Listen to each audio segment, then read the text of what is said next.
लोकयन्ति यं श्यामसुन्दरमचिन्त्य गुणस्वरूपम् गोविन्दमादिपुरुषं तमहं भजामि।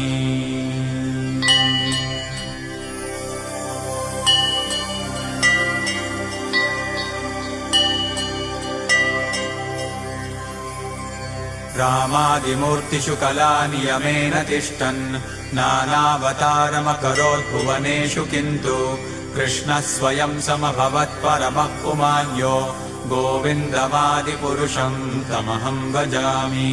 यस्य प्रभा प्रभवतो जगदण्डकोटिकोटिष्वशेषवसुधादिविभूतिभिन्नम् तद्ब्रह्म निष्कलमनन्तमशेषभूतम् गोविन्दमादिपुरुषं तमहं भजामि।